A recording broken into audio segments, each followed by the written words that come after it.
The girl was trying on clothes. The next second, she suddenly lost consciousness. When she woke up, she found herself at an auction, along with several other girls. From below the stage came waves of whispers, like the murmurs of demons. Any girl who was chosen would be taken away, never to return, and the story begins with a girl named Victorique. Although she was born into nobility, she was imprisoned by her own father. All of this was because of her mother Cordelia. Cordelia was once a maid in Greywolf village, and she possessed what was known as the blood of the Grey Wolves. It was said that one night, she killed someone, and because of that, she was driven out by the villagers. Later, Cordelia became a dancer and caught the attention of Marquis Albert, who took her as his wife and had Victorique with her. But one day, Albert discovered the crime Cordelia had committed. With no other choice, Cordelia abandoned her daughter and fled alone. From that moment on, Victorique was confined by her father to the top floor of the library. She spent her days reading books, and because of that,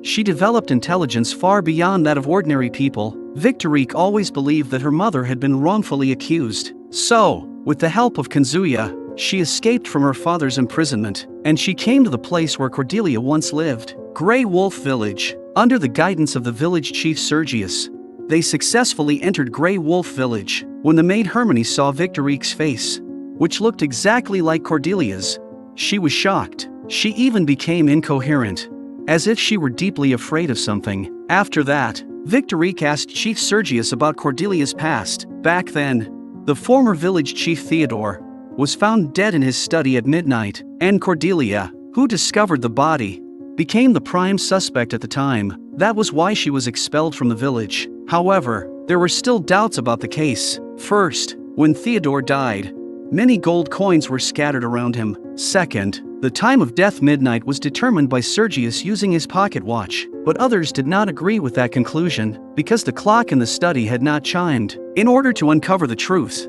Victorique and Kazuya went to the room where Cordelia had once lived. There, they found a photograph hidden beneath a hollow floorboard. Then, at Theodore's gravestone, they discovered a message left by Cordelia: "I am not guilty." That night, Victorique was bathing in her room. Kazuya stood guard outside to protect her. At that moment, the lights suddenly flickered, and somehow, without anyone noticing, a fake eyeball had been placed inside a glass of water. It was clear that someone was trying to scare Victorique, to force her to leave Greywolf Village. The next day, the summer solstice festival was held. According to village tradition, the village chief's assistant Ambrose lit the wooden float, but to everyone's shock, the dummy on the float had been replaced with a real person who was burned alive. The victim's name was Alan. He was one of the 6 people who had arrived in the village with Victorique the night before. Yet Chief Sergius said nothing more. He simply ordered the festival to continue. At that moment, Kazuya suddenly realized that Victorique was missing. He searched everywhere. In the end, he arrived at the village church. On the day of the summer festival, the spirits of Greywolf Village's ancestors would possess the village chief and foretell the future of those who asked. Kazuya was skeptical, but he still asked Sergius a question. He wanted to know whether he would stay with Victorique forever. However, Sergius replied that in a few years, a great storm would sweep across the world. Although they would be separated because of it, their hearts would remain tightly connected. Just then, Victorique walked out of the church, with tears glistening in her eyes. After being separated from Kazuya earlier, she had gone to Theodore's study, and there, she encountered Hermione. According to her, Cordelia had been only 15 years old at the time. Neither her physique nor her strength would have been enough to kill a grown man. At that moment, the clock struck the hour. In that instant, Victorique realized the truth of what had happened back then, but before she could explain it to Kazuya, Sergius suddenly rushed out of the church with a hunting rifle. He claimed that wild wolves had appeared in the forest. Then he fired his gun, but when everyone approached, they discovered that the one Sergius had killed was not a wolf, but a man. This victim was named Raoul, one of Alan's companions. Although Sergius was accused of being the killer, Victorique knew he was not. So, in order to prove his innocence, Victorique went to the church that night. At that moment, Inspector Greville suddenly appeared. He quickly arrested Derek, who had sneaked into the church. It turned out that Derek and the other 2 victims were thieves. The 3 of them had set their sights on the village's antiques, but during the division of the loot, conflicts arose. In order to keep everything for himself, Derek devised a plan and killed his 2 accomplices. As for why Greville showed up, It was because he had already noticed that Victorique had secretly left the academy, so he followed her to protect her. Now, the truth behind the Greywolf village murder case had finally come to light. Next, it was time to clear Cordelia's name. On the night of the summer festival, Kazuya disguised himself as the former village chief Theodore and appeared in front of Hermione. Hermione believed that his spirit had been summoned back. She was so terrified that she completely broke down, and in front of everyone, she confessed to her crime. 20 years ago, during the summer solstice festival, Theodore had predicted that she would die at the age of 26. Hermione could not accept such a fate, so she hid inside the clock in the study. When Theodore arrived, she used the scattered gold coins to distract him, and then stabbed him with a dagger. After that, she hid back inside the clock, and because of this, the clock never chimed until Cordelia entered the room and became Hermione's scapegoat. After learning the truth of the past, Sergius decided to execute Hermione according to the prophecy, but Ambrose could not bring himself to do it, and instead let her escape. As a result, Hermione began setting fires everywhere. She not only burned the village, but also set fire to the only suspension bridge connecting the village to the outside world. Sergius did not care at all. In his view, the villagers did not need to leave. Meanwhile,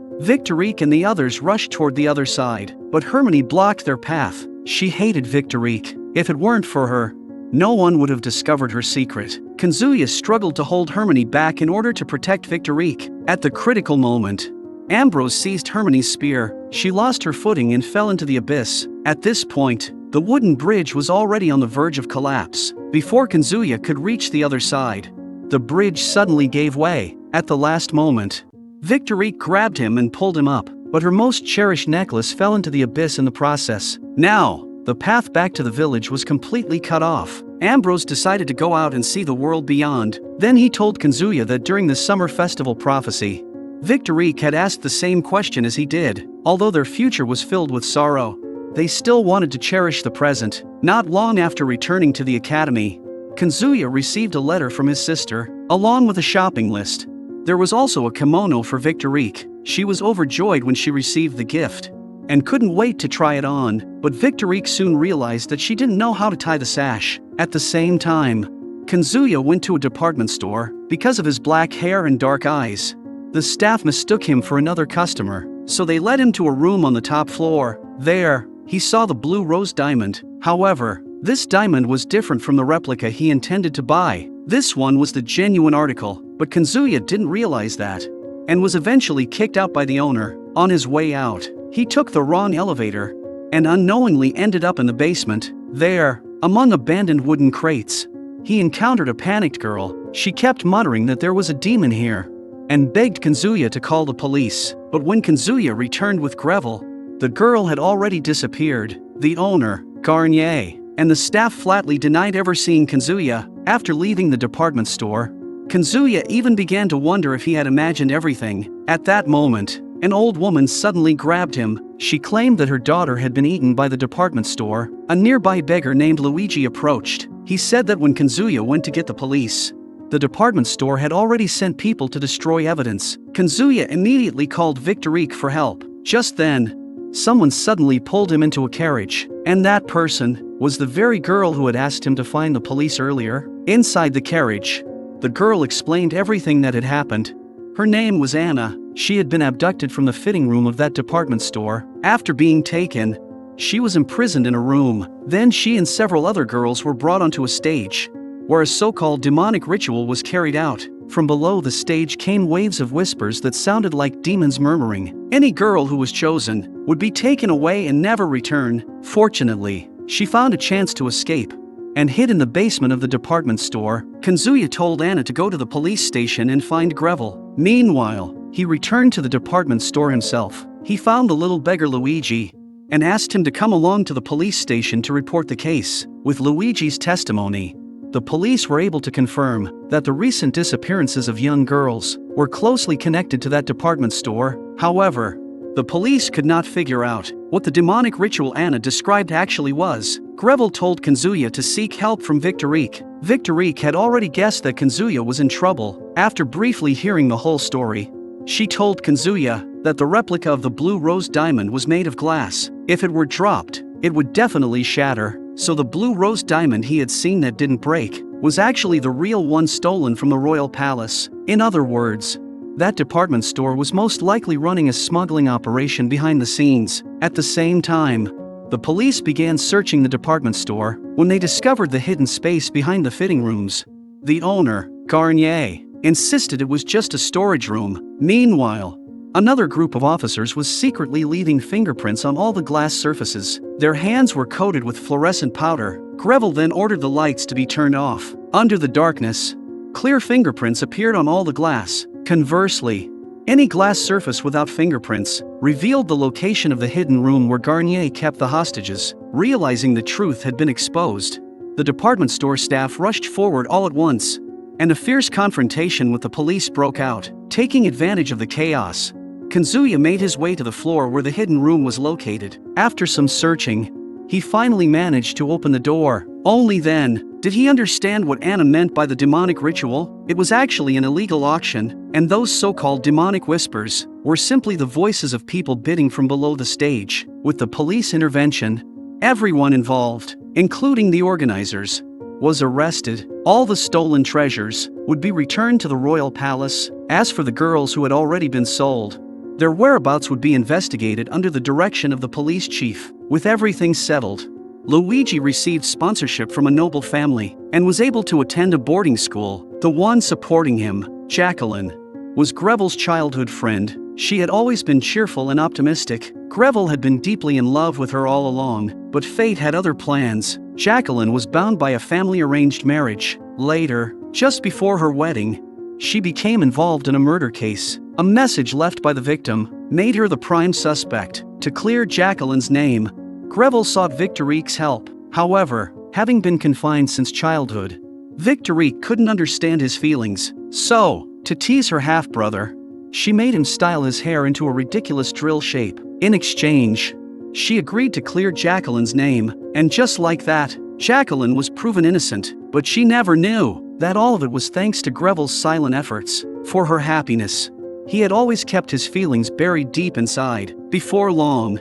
summer arrived. Avril invited Kazuya to visit her grandmother's home in the Mediterranean, but just as he was about to board the train, Kazuya thought of Victorique. In the end, he decided to stay and keep her company. On the other hand, Victorique thought Kazuya had left her behind to go on vacation. She was so upset that she couldn't even focus on reading, but when Kazuya appeared in front of her, she immediately brightened up. He even brought her snacks sent from his home country. Among them was also a reply letter from Kazuya's second older brother to Victorique. Kazuya had always claimed that his brothers were very intelligent. Unconvinced, Victorique gave his brother a difficult challenge, and the result proved that no one could surpass Victorique's brilliance. Kazuya recalled how he had been scolded by his father as a child. Because of his brother's excellence, he had always been overlooked in his family. All this time, he had carried a deep sense of inferiority, but with Victorique's encouragement, he gradually regained his confidence. Together, they spent a joyful summer, and the bond between them grew even stronger.